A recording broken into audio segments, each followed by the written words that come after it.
Actually ఈ మూవీలో కంటే మూవీ ప్రమోషన్స్ అప్పుడే ఇంకా ఎక్కువ ఫన్ కనబడుతుంది. అదేందో అర్థం కాదు. గోదావరి గట్టు పైన ఇప్పుడే ప్రీమియర్స్ చూడడం జరిగింది. ఫస్ట్ టైం ఒక మూవీ ట్రైలర్ చూడకుండా క్రూ యొక్క ఇంటర్వ్యూస్ అండ్ వాళ్ళ ఐడియాలజీ మీద నమ్మకం పెట్టుకొనే వెళ్ళింది. దాని రిజల్ట్ 1% కూడా సాటిస్ఫై అవ్వలేదు.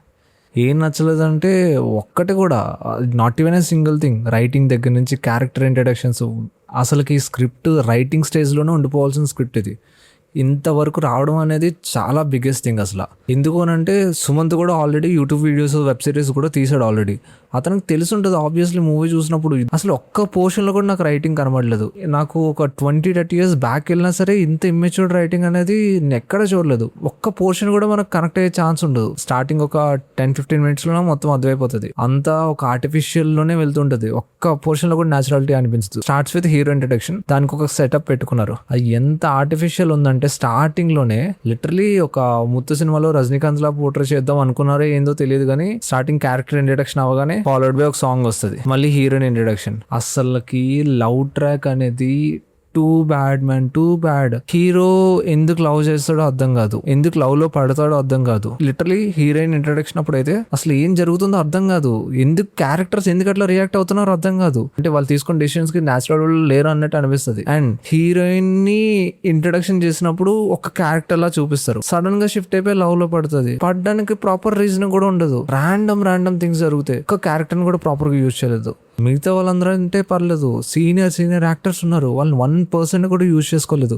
జగపత్ బాబు, రాజీవ్ కనకాల, హర్షవర్ధన్, సుదర్శన్ కమెడియన్, లైలా గారు, వాళ్ళందరినీ 1% కూడా సరిగ్గా యూజ్ చేయలేదు. అందరినీ పక్కనే పెట్టేశారు. ఓన్లీ సుదర్శన్ క్యారెక్టర్ మాత్రమే కొంచెం ఫన్ ఉంటుంది. యాక్చువల్లీ ఈ మూవీలో కంటే మూవీ ప్రమోషన్స్ అప్పుడే ఇంకా ఎక్కువ ఫన్ కనబడుతుంది. అదేందో అర్థం కాదు. అట్లీస్ట్ వీళ్ళందరూ కాకపోయినా సరే జగపత్ బాబు గారు అయినా సరే ఎక్స్పెక్ట్ చేశా.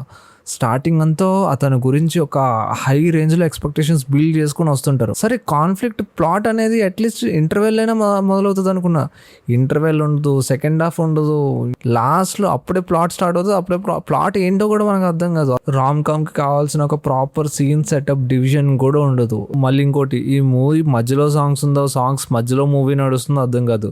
లిటరలీ మూవీ మొత్తం ఒక 7-8 సాంగ్స్ ఉంటాయి. ఫస్ట్ హాఫ్ లోనే 4 ఉంటాయి. ఇంకా క్రేజియస్ట్ థింగ్ ఏంటంటే స్టార్టింగ్ 30 minutes లోనే 3 సాంగ్స్ ఉంటాయి. స్టార్టింగ్ ఒక 10 minutes లో క్యారెక్టర్ ఇంట్రడక్షన్ వస్తుంది, ఫాలోడ్ బై ఒక 10 minutes తర్వాత మళ్ళీ హీరోయిన్ ఇంట్రడక్షన్, మళ్ళీ ఇంకో సాంగ్, మళ్ళీ ఒక 10-15 minutes తర్వాత మళ్ళీ ఇంకో సాంగ్. స్టోరీ ముందుకు వెళ్తుంది అనుకుంటే ఎంతసేపటికి వెళ్తే మొత్తం ఏదో సాంగ్స్ లోనే నడుస్తుంది, లేదా ఈ ర్యాండమ్ కాన్ఫ్లిక్ట్స్ లో నడుస్తుంటది, లేదంటే అన్నెసరీ ఫన్ సీక్వెన్సెస్ లో నడుస్తుంటది. అంతే, ఎప్పటికీ అవదే సినిమా. క్లైమాక్స్ అయిపోయిందని అనుకుంటే క్లైమాక్స్ మళ్ళీ ఇంకోటి సీన్స్ డ్రాగ్ అవుతూనే ఉన్న. క్లైమాక్స్ కూడా నేనైతే మనోడు కష్టపడుతున్న తన కష్టానికైనా సరే, తన ఐడియాలజీకి మూవీ చాలా బాగుంటుందని ఎక్స్పెక్ట్ చేశా.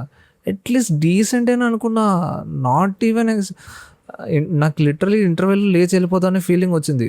లేదు సెకండ్ హాఫ్లో ప్లాట్లోకి ఎంటర్ అవుతారు, ఇక్కడ నుంచి కాన్ఫ్లిక్ట్ స్ట్రాంగ్గా ఉంటుంది అని అనుకున్నా కానీ నాట్ ఈవెన్ మన ఒక్క సీన్ కూడా స్ట్రాంగ్గా లేదు. మెయిన్లీ ఎడిటింగ్ అండ్ డైరెక్షన్ అయితే టూ బ్యాడ్. ఎడిటింగ్ బ్యాడ్గా ఉంది, అలాగని చెప్పలేను. డైరెక్షన్ బ్యాడ్గా ఉంది. ఒక కంటిన్యూటీ ఉండదు, ఒక క్యారెక్టర్ బిహేవియరల్ థీమ్ అనేసి ఉండదు, ఒక డైరెక్షనల్ ఫ్లో ఉండదు, సీన్ ప్రోగ్రెషన్ ర్యాండమ్గా వెళ్తుంటే అన్నీ ఒక్క పోర్షన్ కూడా. నాకైతే అక్కడక్కడ బీజిఎం తప్ప కొంచెం బాగుంది బీజిఎం. సీన్స్ అంతా పండబెట్టిన తర్వాత మ్యూజిక్ కొంచెం బాగున్నా సరే ఉండదు. క్లైమాక్స్ లో లిటరలీ ఎమోషనల్ డైలాగ్ చెప్తుంటే, ఎమోషనల్ సీన్ జరుగుతుంటే నవ్వుతున్నారు జనాలు. This is my opinion. మీరు వెళ్ళాలనుకుంటే యూ కెన్. ఒక రివ్యూ ఎలాగైనా సరే మిమ్మల్ని ఆపదు. మీరు వెళ్ళాలనుకుంటే పక్కా వెళ్ళిపోవచ్చు. సో నేను ఎవరో ర్యాండమ్ పర్సన్ని, సో నేనేదో నాకు నచ్చింది చెప్తున్నా.